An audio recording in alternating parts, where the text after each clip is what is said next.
Ya Allah, amin ya rabbal alamin. Saudaraku sekalian yang saya muliakan, Allah ketika menceritakan bulan suci Ramadan, kata Allah Subhanahu wa taala, "A'udzu billahi minasyaitonir rajim. Ya ayyuhalladzina amanu kutiba alaikumusiyam kama kutiba 'alal ladzina min qablikum la'allakum tattaqun." Ya ayyuhalladzina amanu. Yang pertama, Allah Subhanahu wa taala mengatakan bahwa wahai orang-orang yang beriman. Tidak semua perintah Allah Subhanahu wa taala Allah tujukan kepada orang-orang yang beriman. Banyak juga perintah-perintah Allah Subhanahu wa taala yang Allah tujukan kepada segenap manusia, ya ayuhan nas. Gitu ya. Tapi untuk yang kali ini Allah Subhanahu wa taala mengatakan ya ayyuhalladzina amanu. Karena puasa ini memang telah naik tingkatannya. Tak semua manusia mampu mengerjakan puasa ini. Hanya orang-orang yang hatinya telah penuh dengan keimanan yang akan mampu melakukannya. Ya ayyuhalladzina amanu, wahai orang-orang yang beriman. Jadi yang tidak beriman tidak hai ya, tidak disapa oleh Allah Subhanahu wa taala dengan sapaan ini gitu. Karena memang perintah ini hanya ditujukan oleh Allah Subhanahu wa taala kepada kita, orang-orang yang telah beriman kepada Allah, meyakini adanya hari akhir dan beriman kepada baginda Nabi besar Muhammad sallallahu alaihi wasallam. Ya ayyuhalladzina amanu kutiba alaikumusiyam kama kutiba 'alal ladzina min qablikum la'allakum tattaqun. Kata Allah, wahai orang-orang yang beriman, kutiba 'alaikumusiyam. Telah diwajibkan atas kalian berpuasa. Diwajibkan, dituliskan, ditetapkan atas kalian berpuasa. Kama kutiba 'alal ladzina min qablikum, sebagaimana telah diwajibkan kepada umat sebelum kalian untuk berpuasa juga gitu. Dari sini kita juga tahu bahwasanya ibadah puasa ini adalah ibadah lama, syariah qadimah. Salah satu dari jenis syariat yang dari masa-masa dulu gitu. Bahkan dalam sebuah hadis dikatakan bahwa tidak ada satu nabi melainkan semuanya ada kewajiban untuk berpuasa. Meskipun tentu saja puasanya bisa berbeda-beda setiap zaman, setiap situasi, setiap syariat, itu bisa berbeda-beda sesuai dengan zamannya masing-masing. Nah, zaman Nabi Muhammad alaihissalam syariatnya sesuai hingga zaman akhir. Puasa selama 1 bulan, selama bulan Ramadan, ini adalah merupakan ibadah yang standar, yang diharapkan tidak akan berbahaya bagi badan manusia, dan bahkan malah justru akan sangat berguna bagi badan manusia, sebagaimana disampaikan Nabi Muhammad SAW, sumu tasihhu, berpuasalah kalian, maka kalian akan menjadi sehat. Saudaraku sekalian yang saya muliakan, jadi kewajiban syariat ini memang telah diwajibkan juga pada umat-umat yang terdahulu. Maksudnya semua umat yang terdahulu, dari umat zamannya Nabi Adam misalnya, yang umatnya semuanya adalah anak cucu beliau, hingga kemudian di zamannya Nabi Nuh, di zamannya Nabi Ibrahim, zamannya Nabi Musa, sampai kepada zamannya Nabi Zakaria, Nabi Yahya, sampai pada zamannya Nabi Isa alaihissalam, semua dari para nabi-nabi ini pun juga mendapatkan kewajiban berpuasa sesuai dengan zaman mereka masing-masing, sesuai dengan umat mereka masing-masing. Nah, kenapa semua nabi-nabi juga mendapatkan syariat berpuasa? Karena memang puasa itu adalah jenis ibadah tarkiyah. Ibadah itu ada 2, teman-teman. Ada ibadah fi'liyah, ada ibadah tarkiyah. Ibadah fi'liyah adalah ibadah yang kelihatan gerakannya atau yang kelihatan bacaannya gitu. Ada sesuatunya yang kelihatan gitu. Jadi kalau di foto tuh kelihatan gitu dia lagi ngapain. Misalnya kayak foto orang sholat. Nah, kita udah bisa bayangin gitu kan. Kemudian foto orang sedekah. Kita juga bisa bayangin seperti apa fotonya, gambarnya gitu kan. Kemudian misalnya gambar orang sedang membaca Al-Quran. Nah, kita juga kelihatan gitu kan. Atau suara orang sedang membaca Al-Quran. Nah, itu terlihat. Apalagi foto orang sedang berhaji gitu kan ya. Nah, itu tentu saja kelihatan gitu. Ada ibadah itu yang memang terlihat secara gambarannya, secara jelas gitu. Nah, puasa itu bukan jenis ibadah yang fi'liyah semacam itu. Dia adalah jenis ibadah tarkiyah. Jenis ibadah tarkiyah. Karenanya pernah tuh saya dengar ceritanya, ada seorang guru meminta anak-anak murid kelas dasar ya untuk menyerahkan gambar dia sedang beribadah gitu. Semuanya kemudian menyerahkan gambar-gambar yang jelas gitu. Ada yang lagi sholat, ada yang lagi baca Quran, ada yang sedang bersedekah gitu kan. Kemudian ada seorang menyerahkan ibadah, dia sedang tidur gitu. Menyerahkan gambarnya dia sedang tidur. Gurunya bilang ini nggak sedang ibadah, ini nggak sedang tidur. Dia bilang, Bu, saya lagi tidurnya itu lagi puasa, gitu ya. Nah itu jadi kelihatan kan bahwa memang ibadah puasa itu tidak terlihat. Ketika kita sedang bersama-sama juga nggak kelihatan yang mana yang sedang berpuasa gitu. Karenanya ibadah puasa ini juga merupakan salah satu ibadah yang paling disukai Allah Subhanahu wa taala karena lebih mudah ikhlasnya. Karena nggak kelihatan, makanya dia lebih mudah ikhlasnya teman-teman saudara sekalian. Sementara ibadah yang lain kan karena terlihat sehingga lebih mudah membuat orang riya, lebih mudah membuat orang pamer gitu ya. Apalagi ibadah haji yang ketika pulang jadi ada gelar haji di depan namanya gitu kan. Ada gelar hajah di depan namanya sehingga jadi lebih memungkinkan orang untuk pamer dengan ibadahnya tersebut gitu. Meskipun menurut saya penggunaan gelar haji atau hajah bagi orang yang sudah haji itu tidak tepat ya. Sebab gelar al-hajj itu artinya adalah orang yang sedang mengerjakan ibadah haji. Kalau dia udah pulang kan dia udah nggak haji lagi gitu. Sama aja kayak orang lagi sholat itu al-musolli gitu kan, orang yang sedang sholat. Udah dia selesai sholat kan udah nggak lagi disebut al-musolli gitu. Maka teman-teman saudara sekalian, kembali kepada apa yang tadi saya sampaikan bahwa ibadah-ibadah yang lain itu masih memungkinkan untuk adanya pamer atau riya atau sum'ah ya. Perbedaan riya dengan sum'ah, riya itu ingin dilihat orang, kalau sum'ah ingin didengar orang. Nah, sementara ibadah puasa ini lebih aman dari dilihat orang ataupun didengar orang karena memang sebenarnya tidak terlihat dan tidak terdengar, nggak ada suaranya ya kecuali kalau perutnya sedang sangat lapar sehingga menimbulkan suara ya. Tapi selain daripada itu saya rasa nggak juga gitu. Juga tidak ada baunya ya kecuali mungkin bau mulutnya ya yang disebabkan karena adanya puasa tersebut yang saya rasa juga kalau kita pandai menjaga kesehatan mulut juga tidak akan tercium aroma yang tidak sedap dari mulut kita. Jadi lebih aman dari hal ini untuk terjadinya ketidakikhlasan dalam puasa. Karenanya menjadi satu amal ibadah yang disukai oleh Allah Subhanahu wa taala sebagaimana yang disebutkan Allah dalam salah satu hadis qudsinya. Kullu amal ibni Adam lahu illa shaum fa innahu li wa ana ajzi bih. Kata Nabi Muhammad alaihi wasallam melansir atau menyebutkan tentang firman Allah Subhanahu wa taala. Nabi Muhammad bercerita bahwasanya Allah Subhanahu wa taala berfirman, "Kullu amal ibni Adam lahu." Semua amal ibadah anak manusia itu adalah untuk dirinya sendiri. Semua amal ibadah seorang hamba untuk dirinya sendiri illa shaum, kecuali puasa. Fa innahu li. Kata Allah, aku puasa itu adalah untukku wa ana ajzi bih, akulah sendiri yang akan memberikan balasannya. Akulah sendiri yang akan memberikan balasannya. Sehingga membuat bahkan para malaikat-malaikat pun itu tidak tahu berapa pahala puasa masing-masing dari kita, teman-teman saudara sekalian. Habib Umar bin Hafid, guru kita semuanya, beliau pernah mengatakan bahwasanya para malaikat itu, malaikat raqib ya, yang mencatat amal kebaikan, malaikat raqib yang mencatat amal kebaikan, teman-teman saudara sekalian, saya harap suaranya terdengar jelas ya. Malaikat raqib yang mencatat amal kebaikan, malaikat atid yang mencatat perbuatan buruk seseorang. Malaikat raqib itu teman-teman saudara sekalian ketika mencatat sebuah amal ibadah itu lengkap dengan pencatatan pahalanya gitu. Misalnya baca Al-Quran, kalau khusyuk berapa, kalau nggak khusyuk berapa, itu semuanya tuh ada lengkap gitu pahalanya. Kalau tadabbur berapa, kalau nggak tadabbur berapa, gitu kan ya. Itu semuanya akan ditulis lengkap oleh para malaikat-malaikat kecuali puasa. Yang puasa itu mereka hanya mencatatkan halimah puasa, dah gitu aja gitu. Enggak mencatatkan nilai puasanya berapa. Karena yang disebutkan oleh Nabi Muhammad dalam hadis qudsi tadi yang saya sampaikan ya, fa innahu li, kata Allah.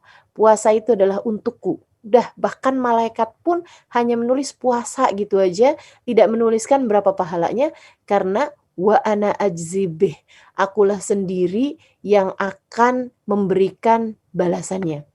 Aku sendiri yang akan menjadi hakim, berapa yang aku putuskan nilai pahalanya nih layaknya dihargai berapa nih puasanya nih.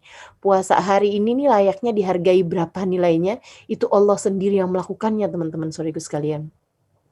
Jadi semacam gini nih, kalau kamu punya atasan, punya bos, misalnya gitu ya, satu hari dia akan datang ke rumah kamu teman-teman saudaraku sekalian.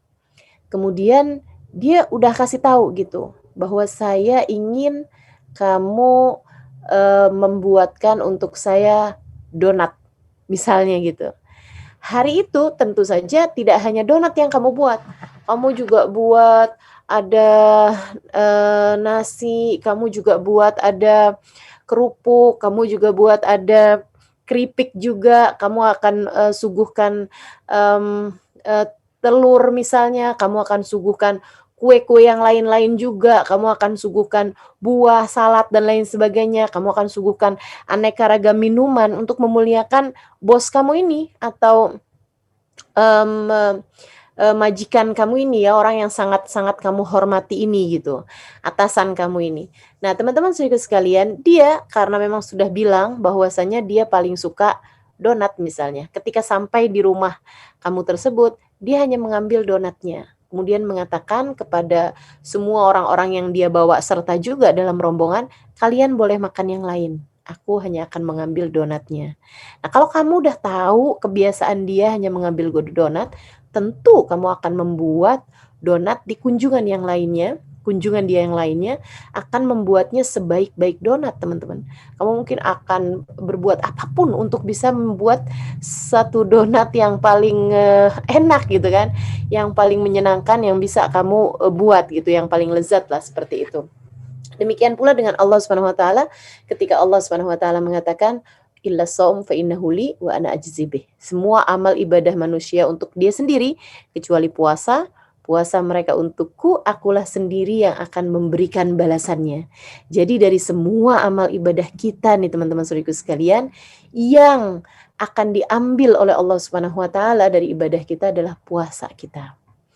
Adalah puasa kita, wa ana ajzibih, Allah sendiri yang akan memberikan penilaiannya. Allah sendiri yang akan menjadi jurinya. Allah Subhanahu wa taala sendiri yang akan menjadi hakimnya. Allah yang akan memutuskan mana yang diterima, mana yang ditolak. Allah Subhanahu wa taala sendiri yang akan memutuskan yang diterima itu dapatnya nilainya mumtaz, dapat nilainya yang istimewa misalnya, atau yang hanya sekedar asal diterima aja misalnya gitu, atau yang memang benar-benar bagus atau yang tidak bagus. Nah, itu subhanallah, Allah langsung yang akan memberikan penilaiannya teman-teman saudara sekalian. Karenanya puasa ini bukan sesuatu hal yang main-main. Kita harus sambut puasa ini dengan penuh cinta, karena ini adalah hubungan langsung antara kita dengan Allah Subhanahu wa taala. Ramadan kita, mari kita sambut dengan penuh sukacita, dengan penuh rasa cinta kepada Allah Subhanahu wa taala, karena Allah sendirilah yang akan menilai puasa kita, teman-teman, yang akan menilai Ramadan kita, teman-teman. Semoga Allah Subhanahu wa taala menjadikan kita hamba-hambanya yang salehah, yang layak untuk diterima di sisi Allah Subhanahu wa taala, dan menjadikan kita layak untuk mendapatkan semua, berhak untuk mendapatkan semua yang dijanjikan oleh Allah Subhanahu wa taala pada bulan suci Ramadan. Insyaallah. Amin ya rabbal alamin.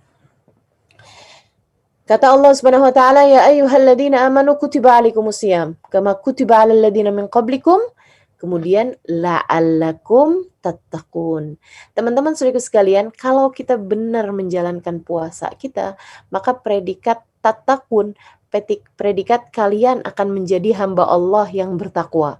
Kalian akan keluar dengan sertifikat sebagai seseorang yang bertakwa, di mata Allah Subhanahu wa taala. Yang mana kalau kita membaca Al-Qur'an ada banyak sekali ayat-ayat yang Allah Subhanahu wa taala selalu mengatakannya sebagai uiddat lil muttaqin. Ini dijanjikan hanya untuk orang-orang yang bertakwa. Yang ini untuk orang-orang yang bertakwa. Allah Subhanahu wa taala banyak sekali menjanjikan banyak hal untuk hamba-hambanya yang bertakwa. Ini salah satunya kita nih bisa menjadi hamba Allah yang bertakwa kalau kita menjalankan ibadah puasa dengan benar. Ibadah puasa yang benar itu yang bagaimana? Yuk kita pelajari teman-teman sedikit sekalian. Yang pertama yang harus kita pelajari, yang harus kita benahi dalam puasa Ramadan kita adalah puasanya. Ramadan yang harus kita benahi, yang nomor satu adalah puasanya. Sebab Nabi Muhammad mengatakan, ini ya, ada banyak donat-donat yang tertolak, ada banyak jamuan-jamuan yang dipersembahkan kepada Allah dan Allah menolaknya begitu saja. Kata Nabi Muhammad alaihi salam, kam min shaim laisa min siyamihi illal ju' wal atash. Dalam satu riwayat illal ju' wal dhama. Berapa banyak orang berpuasa tidak mendapatkan apa-apa dari puasanya illal ju' wal atash, kecuali hanya sekedar rasa lapar dan haus belaka. Dia tidak mendapatkan apapun dari puasanya, melainkan rasa lapar dan haus saja. Jadi seperti membuka pepesan kosong lah gitu. Ya, disuguhkan makanannya ternyata sangat nggak enak gitu. Disuguhi sesuatu, akan tapi sesuatunya ini sangat tidak bermutu, sehingga kemudian dilepeh, sehingga kemudian dilempar, kemudian dibuang. Seperti itu teman-teman sekalian. Yang salah bukan Allah yang tidak menerimanya, akan tetapi karena memang puasanya yang tidak layak diterima. Seperti apa puasa yang tidak layak diterima? Nabi Muhammad alaihissalam menyebutkannya dalam salah satu hadis yang lain. Kata Nabi Muhammad alaihissalam, khamsun yuftirna sha'im. Khamsun yuftirna sha'im, ada 5 perkara yang membuat batal habis pahala puasa seseorang. Ada 5 perkara yang membuat batal habis pahala puasa seseorang.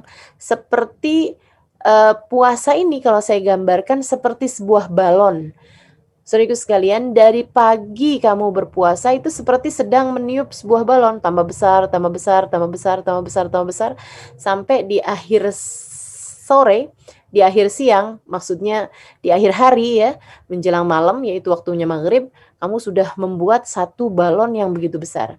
Akan tetapi hati-hati, sama halnya dengan balon, begitu mudah sekali ia menjadi pecah begitu saja, hanya karena satu hentakan dari sebuah jarum, hanya karena satu tusuk jarum ke dalam ke balon tersebut sudah menjadikan balonnya sudah tidak lagi tersisa apa-apa, udah nggak ada apa-apanya lagi gitu. Nah, Nabi Muhammad menyebutkan 5 jarum-jarum ini yang bisa membuat pahala-pahala puasamu menjadi habis tak tersisa. Bukan menjadi sedikit teman-teman, tapi habis tak tersisa. Bahkan para ulama menyebutnya, salah satunya Imam Abu Hanifah, menjadikan puasanya itu batal dari asalnya, sehingga harus diqadha. Akan tetapi para ulama Syafi'iyah, sebagaimana ulama-ulama yang lain selain Imam Abu Hanifah, menyampaikan hanya batal pahala puasanya. Yang dalam artian, puasanya menjadi tidak punya pahala apa-apa, akan tetapi tidak wajib diqadha gitu. Dia sudah menjalankan kewajibannya sebagai seorang muslimah, meskipun tidak ada nilai pahala puasanya. Nah itu kalau dipikir-pikir buat apa ya puasanya kalau nggak ada nilai pahalanya. Mudah-mudahan Allah jauhkan kita dari jenis puasa yang seperti ini insya Allah. Menjadikan puasanya laisa min siyamihi illal ju' wal atash. Nggak dapat apa-apa dari pahala puasanya kecuali hanya sekedar lapar dan haus belaka. Puasa yang bagaimana itu? Nabi Muhammad menyebutkan khamsun yuftirna sha'im, 5 perkara membuat batal habis pahala puasa seseorang. 4 sebabnya dari lisan, 1 sebabnya dari mata. Ya, 4 hal ini dari lisan, dari dosanya lisan atau dari dosanya mulut kita ya. Sementara yang satu lagi yaitu dari dosanya mata atau penglihatan seseorang. Yang dari lisan, ini katanya Nabi Muhammad alaihissalam, al-ghibah wan namimah, al-kadhib wal ghibah wan namimah wal yaminul fajirah. Dan yang dari mata adalah an-nadhar bisyahwah. Yang dari mulut atau yang dari lisan ada 4 hal. Yang pertama adalah bohong. Kamu kalau puasa, kemudian di dalamnya dari sejak sahur, pagi, subuh, sampai ke maghrib, ada kebohongan yang kamu sampaikan, ada kebohongan yang kamu ucapkan, maka menjadikan pahala puasamu itu habis tak tersisa, teman-teman. Habis tak tersisa. Subhanallah, luar biasa sekali ya. Ini ya, habis tak tersisa dengan adanya kebohongan yang kamu sampaikan. Karenanya banyak di antara para ulama-ulama, di antara para orang-orang soleh, itu yang ketika datang bulan suci Ramadan, mereka memilih untuk tidak banyak bertemu dengan manusia. Mereka memilih untuk tidak banyak berjumpa dengan orang. Lebih baik khalwat aja dah gitu kan. Lebih baik berdiam diri saja, tidak usah jumpa sama banyak orang gitu. I'tikaf aja di masjid. Apakah itu juga bagus untuk kita lakukan ya zaman sekarang? Bagus juga, akan tapi jangan lupa bahwasanya selain daripada kamu tidak berjumpa orang-orang dalam dunia nyatamu, kamu juga tidak usah berjumpa orang-orang juga dalam dunia mayamu, gitu kan. Enggak ngobrol sama orang sih, tapi dia baca Instagram, kemudian menyebarkan broadcast yang isinya berita yang hoax misalnya gitu, kabar-kabar burung yang dia sebarkan kemana mana, bahkan fitnahan-fitnahan gitu ya, dalam urusan-urusan politik misalnya, atau bahkan kabar-kabar artis yang disebarkan gitu ya, padahal kabarnya tidak benar adanya gitu kan. Itu semuanya bisa membuat batal habis pahala puasamu, teman-teman. Sayang sekali gitu. Pahala puasa kita yang begitu indahnya, sehingga seharusnya menjadi sesuatu yang layak diterima, layak dipersembahkan ke hadirat Allah Subhanahu wa taala, jangan kamu hapuskan dengan hanya sekedar kebohongan-kebohongan yang kamu ucapkan atau kamu tuliskan ya, dari lewat jari-jarimu itu, jempol-jempol yang berbohong nih ya, di dunia maya gitu atau di media-media sosial kita. Baik, itu satu. Kemudian yang kedua, teman-teman saudaraku sekalian, oh ya, masalah kebohongan ini bahkan kepada orang-orang terdekat kita ya, yang harus kita hindari, yang harus kita hati-hati adalah jangan sampai di bulan suci Ramadan kamu berbohong, terutamanya kepada orang-orang yang ada di sekitar kamu. Suamimu, anak-anakmu, orang tuamu, saudara-saudarimu, siapapun lah yang ada di sekitarmu. Betul-betul pikirkan semua perkataan yang kamu akan ucapkan pada hari-hari ini sebagai pelatihan untuk datangnya bulan suci Ramadan. Kamu sudah dalam keadaan bersiap untuk menjaga lisan lebih pandai daripada di waktu-waktu yang lalu.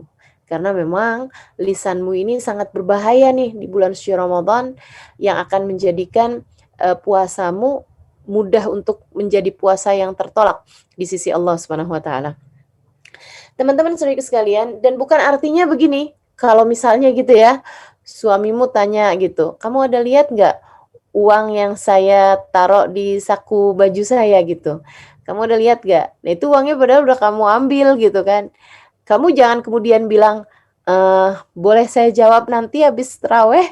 Misalnya gitu ya, untuk menghindari mau bohong nih, tapi kalau lagi puasa, bohongnya jadi membatalkan puasa gitu. Ya udah deh, saya jawabnya nanti aja habis tarawih misalnya gitu. Nah, itu sama-sama aja teman-teman. Berbohong dan niat berbohong, nah itu merupakan perbuatan yang juga sudah diharamkan oleh Allah Subhanahu wa taala. Baik, saudaraku sekalian yang saya muliakan,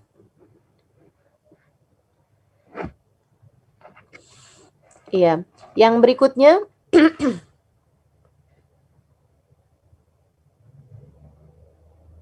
yang berikutnya dari hal-hal yang dapat membatalkan pahalanya puasa, yaitu selain daripada al-kadhib atau bohong, itu juga al-ghibah, membicarakan aib orang lain. Nah, ini yang banyak juga terjadi di antara kita ini ya. Ghibah itu sudah merupakan kayak cemilannya orang-orang gitu, kayak makanan, kayak snack gitu buat sebagian orang. Rasanya kalau nggak ghibah kayak belum belum makan snack gitu. rasanya kayak ada yang kurang gitu. Nah, itu juga yang harus kita latih nih dalam hari-hari ini, lisan kita nggak menjadi lisan yang mudah berghibah, baik secara langsung ataupun ghibah di media sosial kita ya, atau berghibah di misalnya di grup-grup WhatsApp dan lain sebagainya gitu. Karena ternyata ghibah ini adalah sesuatu hal yang dapat membatalkan habis pahala puasa kita. Dan itu pernah ditunjukkan di masa hidupnya baginda kita Nabi besar Muhammad alaihissalam dalam sebuah kisah yang diriwayatkan dalam sebuah hadis, dan saya berulang kali mendengarnya dari guru saya Al Habib Umar bin Hafid mengenai kisah ini. Katanya Nabi Muhammad alaihissalam, kata beliau, Nabi Muhammad pernah memerintahkan para sahabatnya untuk berpuasa dan tidak memperbolehkan mereka berbuka kecuali dengan izin beliau. Maka pada saat datang waktunya maghrib, jelang maghrib, para sahabat-sahabat mengantri ya, atau dalam bahasa Arab tobur gitu ya, untuk bisa mendapatkan izin berbuka dari Nabi kita Muhammad alaihissalam. Mereka berurutan bergantian mengatakan kepada Nabi, Nabi berdiri di depan pintu rumah beliau dan para sahabat mengantri untuk mengatakan kepada Nabi Muhammad, Rasul, apakah saya dan keluarga boleh berbuka? Nabi Muhammad mengatakan silahkan. Rasulullah, apakah saya boleh berbuka? Iya, silahkan. Rasul, saya mau berbuka, silahkan. Saya dan semua keluarga boleh berbuka, Rasul, silahkan. Semuanya mendapatkan izin, kecuali ada 2 orang perempuan ya. Ada 2 orang perempuan yang tidak mendapatkan izin Nabi Muhammad alaihissalam untuk berbuka gitu. Sampai semua orang sudah pulang ke rumahnya dan semuanya sudah berbuka, 2 orang ini aja yang masih berada di depan pintu rumah Nabi Muhammad alaihissalam karena mereka belum mendapatkan izin untuk berbuka. Mereka kemudian mau masuk juga enggak enak gitu, mau ngomong langsung menabi masuk ke dalam rumah gitu, mereka juga beradab. Jadi mereka hanya nunggu aja sampai ada seorang laki-laki yang mereka berdua lihat mau masuk ke dalam rumah, mereka pun bilang gitu, tolong dong sampaikan kepada Nabi kami ini boleh berbuka apa enggak gitu. Yang lain-lain udah pada buka semua nih, kami tinggal berdua aja. Kami sudah sangat kelaparan sekarang ini gitu. Laki-laki tersebut masuk kemudian berkata kepada Nabi Muhammad, "Ya Rasulullah, innam ra'atani tahtal bab tasta'dinani laki an taftura." Wahai Rasul, ada 2 orang perempuan di depan pintu rumahmu, mereka meminta izin kepadamu untuk berbuka. Apakah mereka boleh berbuka, wahai Rasul? Nabi Muhammad malah mengatakan, kata Nabi Muhammad, hatil wi'a, ambilkan tempat, kayak semacam ambilkan wadah ya, semacam baskom, semacam ember, semacam baldi lah kalau di Malaysia gitu. Nabi Muhammad kemudian berkata kepada mereka, maksudnya tempat yang biasa digunakan untuk meletakkan air gitu kan. Nabi Muhammad mengatakan kepada laki-laki tersebut sesudah dia mendapatkan baskomnya tadi ini ya, mendapatkan ember atau baldinya tadi ini, Nabi kemudian berkata, murhuma antatagaya fi hadal wi'a, suruh 2 orang perempuan ini untuk muntah di tempat ini, untuk tumpah, memuntahkan apa yang ada di dalam, menumpahkan apa yang ada di perutnya ke dalam tempat ini gitu. Maka laki-laki ini meskipun dia merasa aneh dengan perintah Nabi Muhammad, dia pun membawa tempat tersebut itu kepada 2 orang perempuan ini. Dia berkata, nih sama Nabi kamu berdua disuruh muntah ya, disuruh tumpah. Dia kemudian bilang, bagaimana kami akan tumpah, bagaimana kami akan muntah di tempat ini, sementara kami ini nggak makan apa-apa sepanjang hari gitu. Kami minta izin untuk masuknya makanan, Nabi malah menyuruh kami untuk mengeluarkan makanan gitu. Bagaimana mungkin kami melakukannya? Katanya laki-laki tersebut, saya tidak mengerti, akan tetapi semua perintah Nabi wajib bagi kita untuk melakukannya. Dah, kamu kerjain aja. 1 orang perempuan kemudian menunggingkan atau membungkukkan badannya ke arah tempat tadi ini ya, wadah tadi ini, dan memuntahkan apa yang ada di dalamnya. Dan subhanallah, teman-teman saya sekalian, dia pun kemudian seperti habis makan daging busuk gitu. Kayak habis makan daging yang memang sudah sangat busuk sekali, lengkap dengan ya semacam nanah-nanahnya begitu ya, semacam busuk-busuknya daging itulah gitu. Kemudian yang satu lagi juga melakukan hal yang sama dan keluar yang sama juga gitu. Dia dengan menutup hidungnya, dia membawa tempat ini ke hadapan Nabi Muhammad alaihissalam yang kemudian segera berkata, innahuma samata amma halallahu lahuma wa aftarata bima yahrumullah alaihima. Innahuma samata bima ahallallahu lahuma wa aftarata bima yahrumullah alaihima. Sesungguhnya kedua orang perempuan ini berpuasa tidak mau makan sesuatu yang halal buat keduanya, akan tetapi mereka membatalkan puasanya dengan memakan yang haram bagi keduanya. Kita ini kalau puasa kan nggak mau minum kopi, padahal kopi halal buat kita. Kita nggak mau makan nasi uduk misalnya, nasi lemak misalnya begitu kan ya. Karena kan kita sedang berpuasa. Nasi lemak sejatinya hukumnya halal buat kita. Yang halal-halal kita tinggalkan karena memang kita diperintahkan untuk tidak makan, tidak minum selama berpuasa. Kata Nabi Muhammad, tapi kedua perempuan tersebut telah membatalkan puasanya dengan makan makanan yang haram buat mereka. Makan apa? Makan bangkai. Kenapa bisa makan bangkai? Jalasat ihdahuma indal ukhra faktabata. Yang satu duduk-duduk bersama dengan yang lain, kemudian dua orang ini membicarakan aib seseorang, membicarakan aib kawannya. Dua orang ini membicarakan aib saudaranya sendiri, dan Allah Subhanahu wa taala telah mengatakan dalam Al-Qur'an, "Fala yaghtab ba'dukum ba'dha ayuhibbu ahadukum an ya'kula lahma akhihi maitan fakarihtumu." Janganlah seseorang di antara kalian membicarakan aib orang lain, itu sama saja seperti memakan bangkai daging saudara kalian sendiri dalam keadaan bangkai, dalam keadaan sudah mati gitu. Seperti memakan daging saudaranya sendiri dalam keadaan sudah mati, sudah bangkai gitu. Nah, teman-teman saudaraku sekalian yang saya muliakan, memakan bangkai daging saudaranya sendiri. Nah, itu kan makan manusia itu seger aja nggak boleh gitu. Apalagi jadi bangkai gitu kan ya. Tentu saja ini adalah suatu hal yang sangat-sangat diharamkan gitu. Jadi Nabi Muhammad menyebutkan jenis-jenis kanibalisme nih ya, di mana orang yang membicarakan aib orang lain sedang melakukan salah satu bentuk dari kanibalisme kecil gitu, dari memakan bangkai saudaranya sendiri. Naudzubillah min dzalik. Mudah-mudahan Allah Subhanahu wa taala menjadikan kita selamat dari bahayanya ghibah dan kita bisa menghindarinya selama bulan suci Ramadan insyaallah. Mudah-mudahan Allah jaga kita, Allah menangkan kita menghadapi hawa nafsu kita selama bulan suci Ramadan, dengan cara kita tidak melakukan apa yang diharamkan oleh Allah Subhanahu wa taala, terutamanya yang dapat membatalkan pahala puasa kita. Amin ya rabbal alamin. Dan ghibah ini teman-teman sekalian adalah dzikra akhakal muslim bima yakrah lau sami'ah. Menyebutkan sesuatu hal tentang orang lain, tentang saudara kita sama muslim ya. Sesuatunya tersebut itu kalau dia dengar dia nggak suka gitu. Kalau dia dengar dia nggak suka. Termasuk membicarakan anaknya yang masih kecil, termasuk membicarakan karyanya, misalnya gitu ya. Ah, Ustazah Halimah nih bikin buku apaan sih? Nggak bermutu, sampah, misalnya begitu ya. Nah, kalau kamu lakukan itu di bulan Ramadan gitu, saya kalau saja mendengar ucapanmu tersebut, saya tentu tidak akan suka gitu ya.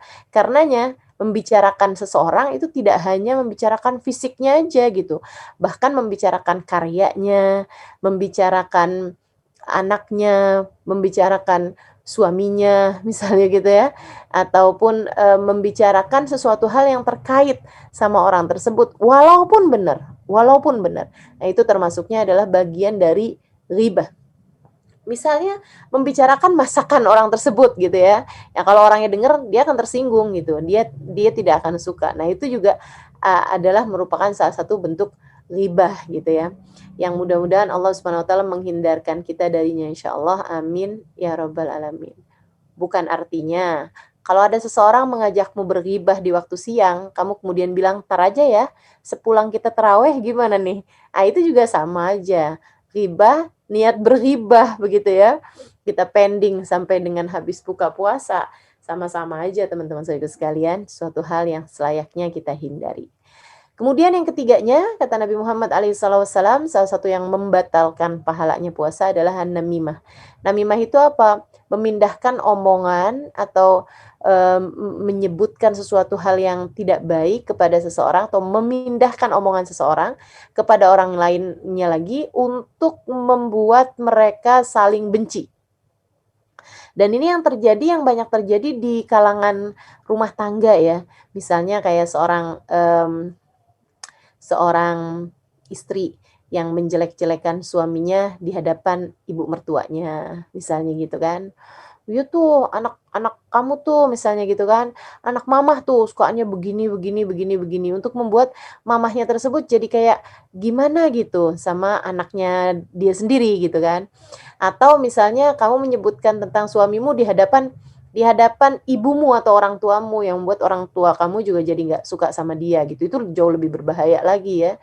Sampai-sampai, saya pernah dengar bahwa kalau kamu ada masalah sama suamimu, lebih baik tuh jangan ceritakan kepada keluargamu, terutama jangan ceritakan kepada orang tuamu. Ini lepas dari bukan hanya Ramadan ya, apalagi kalau itu kamu lakukan di bulan Ramadan gitu. Tapi bahkan di luar bulan Ramadan sekalipun gitu, seharusnya kita menjaga teman-teman, jangan sampai orang tua kita atau orang-orang yang kita sayangi mengetahui aibnya suami kita. Kadang-kadang istri tersebut sudah baikan hubungannya sama suaminya, tapi keluarganya masih belum. Ibu bapaknya masih masih sakit hati gitu, anaknya dibegitukan, atau saudara-saudaranya masih sakit hati gitu kan, karena, adiknya atau kakaknya dibegitukan oleh suaminya gitu misalnya. Padahal dia sama suaminya udah baik-baikan gitu. Itu juga yang harus kita hindari dalam kehidupan kita. Sebab bagaimanapun kita harus tahu bahwa, kita hidup di dunia ini bukan hanya untuk dunia kan gitu. Ada masa kehidupan panjang sesudahnya di hari akhirat nanti yang semua, kebaikan ataupun keburukan di sana bergantung dari bagaimana kita menjalani kehidupan kita di dunia sekarang ini. Maka harus lebih hati-hatilah kalau mau berbuat apapun, kalau mau ngomong apapun, mudah-mudahan Allah jaga lisan-lisan kita semua insyaallah. Dan yang keempatnya atau yang terakhir dari bahayanya lisan ya yang dapat membatalkan pahala puasa adalah al-yaminul fajirah, sumpah palsu. Ya, bersumpah tapi dengan sumpah yang palsu gitu. Wallahi billahi gitu kan, padahal dia tidak melakukannya atau wallahi billahi saya tidak melakukan itu padahal dia melakukannya gitu. Nah, ini sumpah palsu yang seperti ini atau menjanji-janjikan gitu ya. Demi Allah kalau kamu puasanya Puasanya penuh Nak, sampai dengan akhir bulan, nanti mama akan belikan kamu sepeda motor misalnya gitu ya. Nah, padahal kamu dalam hati juga udah tahu kalau kamu nggak akan beliin itu gitu misalnya. Nah, itu juga merupakan, sumpah palsu yang al-ghamush, Nabi Muhammad SAW menyebutnya sebagai sesuatu hal yang bisa menjerumuskan, yang bisa menenggelamkan seseorang ke dalam murka Allah Subhanahu wa taala, na'udzubillah min dzalik. Kemudian yang satu yang disebutkan Nabi sebagai yang dapat membatalkan pahalanya puasa, yaitu bahayanya mata, yaitu an-nadhar bisyahwah, melihat dengan syahwat. Nah, melihat dengan syahwat itu baik secara langsung ya, dengan ya orang nyebutnya sekarang cuci mata, padahal itu sebenarnya mengotori mata ya. Cuci mata, "Ah, saya mau pergi ke mall," misalnya gitu ya, lihat-lihat yang lucu-lucu. Kalau yang kamu maksud dengan lihat yang lucu-lucu adalah tas misalnya gitu, atau apalah gitu kan, itu suatu hal yang lain. Tapi kalau yang kamu maksudkan adalah memandang laki-laki yang bukan mahrammu dengan pandangan rasa suka gitu. Nah, itu yang dapat membuat pahala puasamu jadi habis. Baik itu secara langsung seperti yang tadi saya ceritakan ataupun secara tidak langsung seperti di zaman sekarang ini ya, melihat di layar televisi misalnya atau di layar komputer, di layar handphone dan seterusnya gitu. Itu semuanya ataupun di majalah misalnya atau di buku dan seterusnya. Nah, itu juga merupakan hal-hal yang dapat membatalkan pahala puasa kita, bahkan kepada yang halal. Bahkan kepada yang halal. Memandang dengan syahwat bahkan kepada yang halal. Siapa yang halal dipandang dengan syahwat? Yaitu suami terhadap istrinya atau istri terhadap suaminya. Halal boleh dilakukan, tapi di bulan Ramadan tidak diperkenankan. Jangan memandang kepada yang halal sekalipun dengan pandangan syahwat gitu. Hindarkan hal yang seperti itu untuk menjadikan puasa kita betul-betul menjadi puasa yang layak, menjadi hubungan antara kita dengan Allah Subhanahu wa taala. Karena memang juga saya semacam kurang setuju ya dengan maraknya orang-orang yang nikah jelang-jelang puasa gitu. Nah, bukan berarti nggak setuju bagaimana gitu, cuman dia harus lebih mampu menjaga puasanya sih, karena kan jadi lebih berat aja gitu. Awal-awal puasa kan biasanya, eee tegangannya itu lebih tinggi gitu ya, atau kalau ibarat listrik itu, tekanan listriknya itu kan lebih tinggi tuh, di voltasenya gitu ya, lebih tinggi dibandingkan dengan yang sudah menikah cukup lama gitu. Nah, mudah-mudahan para pengantin-pengantin baru kita lebih mampu menjaga, keharmonisan rumah tangganya insyaallah meskipun menikah di awal-awal, sebelum Ramadan gitu, jelang-jelang Ramadan. Nah, itu bisa menggantinya dengan waktu malam boleh-boleh aja sih, yang penting siangnya itu harus benar-benar terjaga gitu. Teman-teman saudaraku sekalian yang saya muliakan, nah kalau puasa kita sudah tepat seperti apa yang tadi telah, disampaikan ya, aman dari ghibah, aman dari namimah, aman dari nadhar bisyahwah, aman dari bohong, aman dari, sumpah yang palsu gitu, sumpah yang tidak tidak benar ya. Maka kita perlu juga menjadikan puasa Ramadan kita itu sebagai amalan yang bisa membawa kita kepada ridha Allah Subhanahu wa taala dengan ibadah malamnya. Kita jaga tarawih kita, jangan tinggalkan tarawih teman-teman, karena selalu saja pahala puasa dan juga karunia-karunia lain yang Allah Subhanahu wa taala bagi-bagikan pada bulan Ramadan, dari rahmatnya, dari ampunannya, dari itqun minan nar, pembebasan dari api neraka, dari bergugurannya dosa-dosa, dari ijabah doa, dari karunia-karunia beragam yang Allah Subhanahu wa taala janjikan, kenaikan kelasmu di surga Allah Subhanahu wa taala, dan kenaikan nilaimu di mata Allah, kenaikan hubunganmu dengan Allah Subhanahu wa taala. Semuanya itu dijanjikan selalu saja antara siam dan qiyam. Antara puasanya juga mesti bagus, sama qiyamnya juga mesti ada gitu. Jadi jangan tinggalkan tarawih. 20 rakaat untuk tarawihnya, dan sekurangnya gitu, sekurangnya 3 rakaat untuk witirnya. Nah, witirnya sendiri itu paling banyaknya adalah 11 rakaat. Teman-teman saudaraku sekalian yang saya muliakan, mudah-mudahan Allah Subhanahu wa taala beri taufik kita untuk bisa menjalankan apa yang dijanjikan oleh Allah Subhanahu wa taala ini ya. Tarawih, kalau saya ditanya gitu, "Ustazah bagaimana dengan tarawih yang 8 rakaat?" gitu. Saya akan menjawab seperti apa yang dijawab oleh Sayyidil Habib Umar bin Hafid, guru saya. Habib Umar ketika ditanya, "Bib, orang kalau tarawihnya 8 rakaat sah atau tidak?" gitu. Habib Umar bilang, "Sah, tapi dia kurang 12." Sah, tapi dia kurang 12 gitu. Jadi ya saya juga jawab dengan yang sama juga. Kalau ada orang nanya sama saya, "Ustazah, tarawih 8 rakaat sah apa enggak?" Sah-sah aja sih, boleh-boleh aja silahkan. Tapi ya kalau bisa ditambahin 12 lagi gitu, biar maksimal menjadi 20 rakaat. Karena memang sejatinya tarawih itu sudah sah bahkan dari 2, tapi 4 lebih bagus.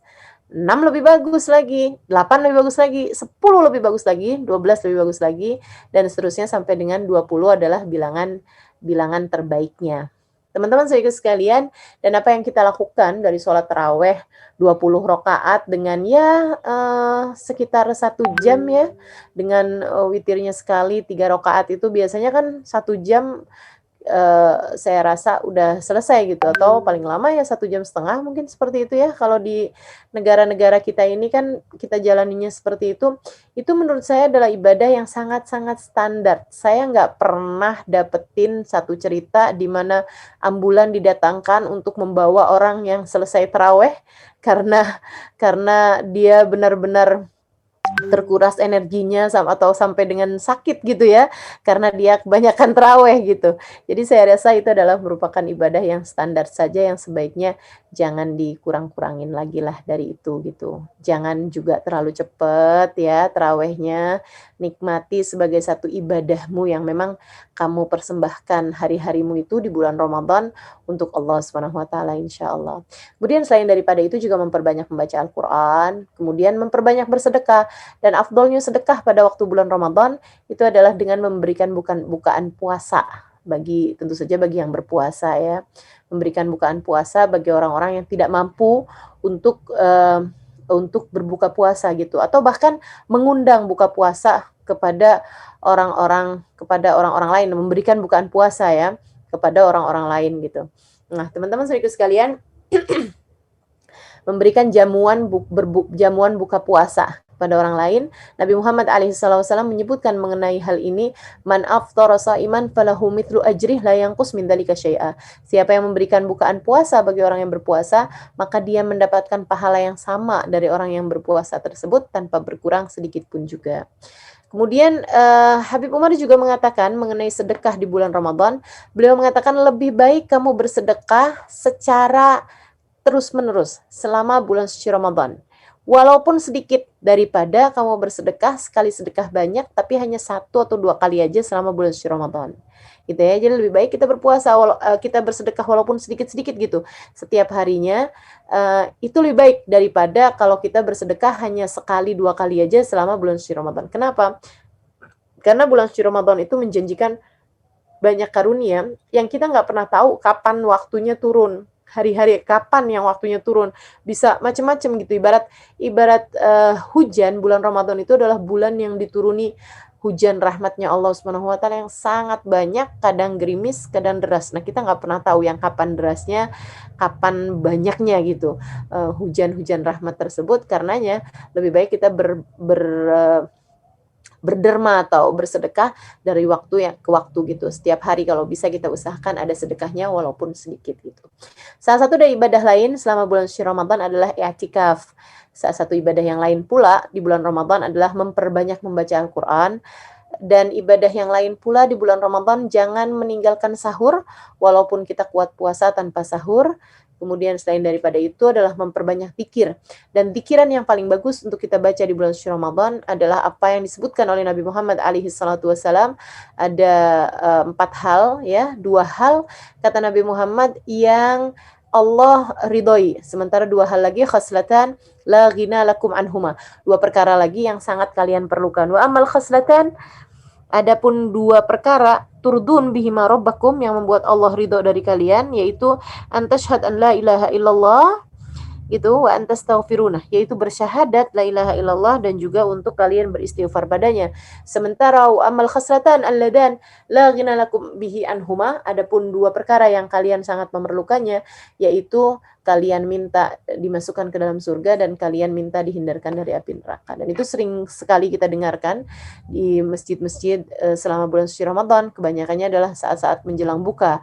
Sampai ada yang pernah nanya sama saya, oh itu bukan hanya bacaan dibaca sebelum buka Ustazah? Enggak ya, itu sebenarnya mau siang mau malam selama bulan suci Ramadan baik untuk membaca dzikiran tersebut, yaitu asyhadu an la ilaha illallah, astaghfirullah, nas'alukal jannata wa na'udzubika minan nar gitu. Itu kita ulang-ulang selama bulan suci Ramadan. Mudah-mudahan Allah Subhanahu wa taala mengijabah. Dan Allah Subhanahu wa taala menyiapkan ada Lailatul Qadar yang berkemungkinan terjadi di salah satu malam selama bulan suci Ramadan. Di malam ganjilnya lebih mungkin daripada malam genapnya, dan di 10 malam terakhirnya lebih mungkin daripada di 20 yang awalnya gitu. Jadi kemungkinan terjadinya itu pada malam 21, 23, 25, 27 ataupun 29. Di mana pada malam tersebut seperti yang Allah ceritakan dalam Al-Qur'an, tanazzalul malaikatu, malaikat-malaikat turun rombongan demi rombongan. Duf'atan ba'da ukhra, rombongan demi rombongan para malaikat, hingga kabarnya kepak-kepak sayap mereka itu memenuhi lapisan dari bumi ke langit ini ya, dari banyaknya malaikat-malaikat yang turun pada malam tersebut. Waruh, termasuk juga malaikat Jibril, bi amri rabbihim min kulli amrin salamun hiya hatta matla'il fajar. Semua ini adalah melaksanakan perintah Allah Subhanahu wa taala kepada para malaikat untuk turun pada malam tersebut untuk menyelesaikan urusan mereka. Apa urusannya? Ketika ada seorang hamba yang sedang beribadah, mereka akan mengaminkannya. Mereka akan meminta kepada Allah untuk menerima ibadahnya. Ketika mereka berdoa, mereka akan meminta kepada Allah agar mengijabah doanya. Ketika ada hamba-hamba Allah yang sedang meminta hajat kepada Allah, Allah menjadikan para malaikat itu mendoakan orang tersebut. Jadi ibadahmu dimintakan ijabahnya, dimintakan diterimanya oleh jutaan malaikat, teman-teman. Dan juga doa-doamu, hajat-hajatmu diaminkan oleh jutaan malaikat-malaikatnya Allah Subhanahu wa taala. Allah Subhanahu wa taala mengatakan salamun hiya hatta matla'il fajar. Kebahagiaan, keselamatan, kedamaian sampai dengan saat fajarnya gitu ya. Karenanya Habib Umar bin Hafid mengatakan bahwa cirinya Lailatul Qadar kelihatan pada besok harinya, maksudnya pada pagi harinya, malah justru di saat para malaikat kembali naik ke atas sehingga menghalangkan cahaya matahari sampai ke bumi. Kata beliau, itu kalau paginya cahaya buminya tuh temaram gitu. enggak juga dibilang terang juga enggak, hujan juga enggak gitu, tapi temaram aja gitu. Temaram. Kenapa temaram?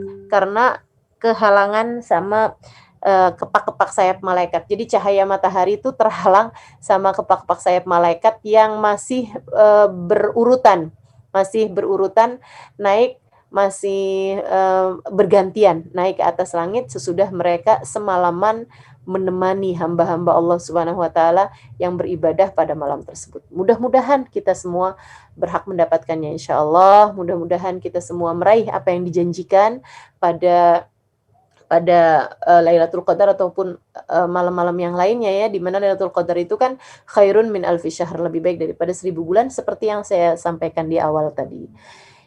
Mari kita sambut Ramadan kita dengan penuh cinta. Telah hampir 1 jam ya saya menyampaikan ini, dan mudah-mudahan Allah Subhanahu wa taala mengaruniakan semua karunia yang Allah Subhanahu wa taala janjikan, dan semoga kita bisa mengamalkan. Sekali lagi yang saya sampaikan di awal, semoga ilmu yang kita dengar pada hari ini tidak hanya menjadi sesuatu yang masuk telinga kanan keluar telinga kiri gitu ya, akan tetapi menjadi ilmu yang kita simak dengan kedua telinga kita masukkan ke dalam hati kita, menjadi cahaya yang menerangi seluruh anggota tubuh kita menjalankannya sesuai dengan apa yang Allah Subhanahu wa taala mau, apa yang Allah Subhanahu wa taala inginkan insyaallah.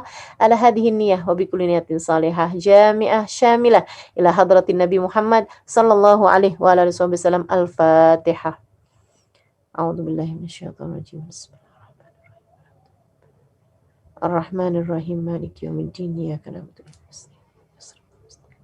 صراط الذين أنعمت عليهم غير المغضوب عليهم ولا الضالين آمين. اللهم بحق الفاتحة بحرمة الفاتحة بركة الفاتحة تفتح لنا أبواب الخير، تعاملنا معاملة أهل الخير، تكفينا من جميع الفتن والمهن بؤس وضير، إنك ولي كل خير متفضل بكل خير برحمتك يا أرحم الراحمين. اللهم بارك لنا في شعبان وبلغنا رمضان، وإنا على الصيام والقيام وقراءة القرآن، وقنعنا بالقليل من الطعام والمنام والكلام. اللهم بارك لنا في شعبان وبلغنا رمضان، وأعنا على الصيام والقيام قراءة القرآن، وقنعنا بالقليل من الطعام والمنام والكلام. اللهم بارك لنا في شعبان وبلغنا رمضان، وأعنا على الصيام والقيام قراءة القرآن، وقنعنا بالقليل من الطعام والمنام والكلام. وصلى الله على سيدنا محمد وعلى آله وصحبه وسلم. دعواهم فيها سبحانك اللهم وتحيتهم فيها سلام. آخر دعوانا أن الحمد لله رب العالمين. Taqabbalallah minna wa minkum taqabbal ya karim. Mudah-mudahan bermanfaat. Kurang lebihnya mohon maaf. Billahi taufiq wal hidayah. Wal afu minkum. Assalamualaikum warahmatullahi wabarakatuh.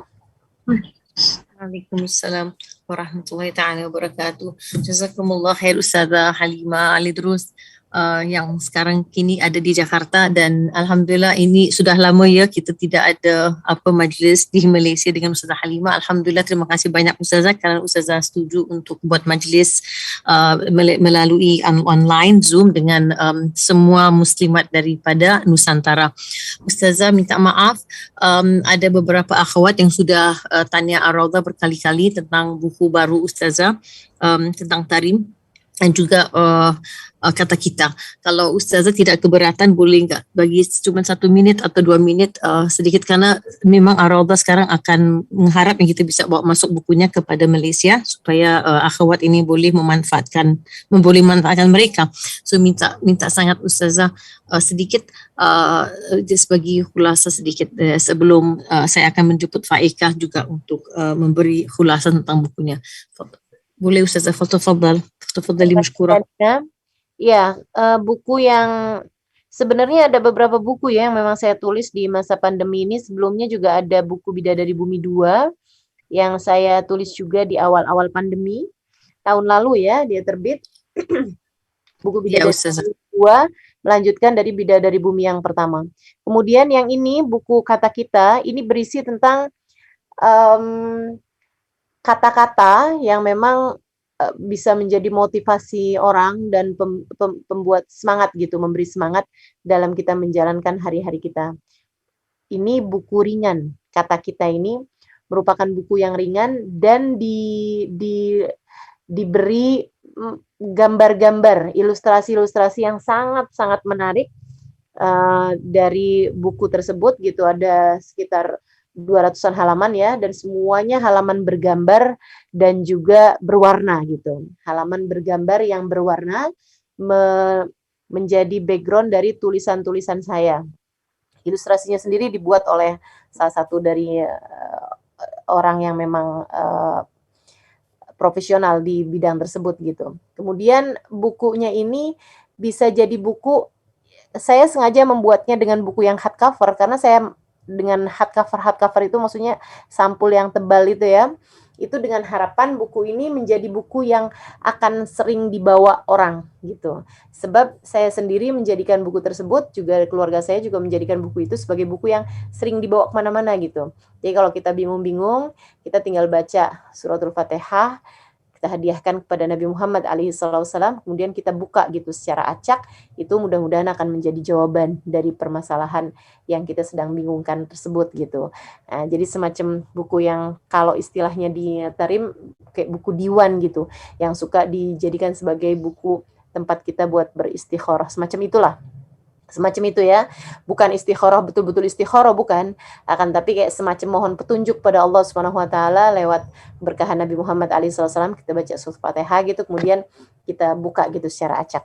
Itu untuk buku yang kata kita. Jadi buku ringan aja yang bisa kita nikmatin kapan-kapan waktu aja.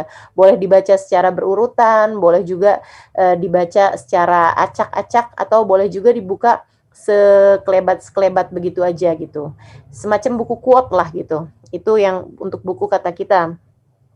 Kemudian yang untuk buku Assalamualaikum Tarim, nah ini merupakan buku terakhir nih yang saya tulis, maksudnya buku yang mudah-mudahan ada buku-buku lagi ya di depan. Jadi maksudnya yang paling baru gitu, yang saya tulis paling baru, ini adalah buku Assalamualaikum Tarim. Di dalamnya berisi tentang perjalanan kehidupan saya, makanya saya menyebutnya sebagai apa tuh?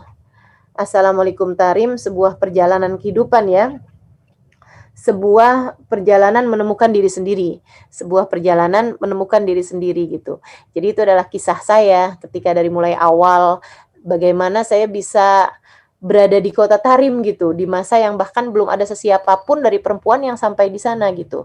Saya ada di sana bahkan sebelum adanya Daruzahra gitu. Jadi saya bergaul betul-betul dengan orang-orang Tarim gitu. Karenanya saya banyak tahu cerita tentang orang-orang Tarim karena memang saya tinggal bersama dengan mereka gitu.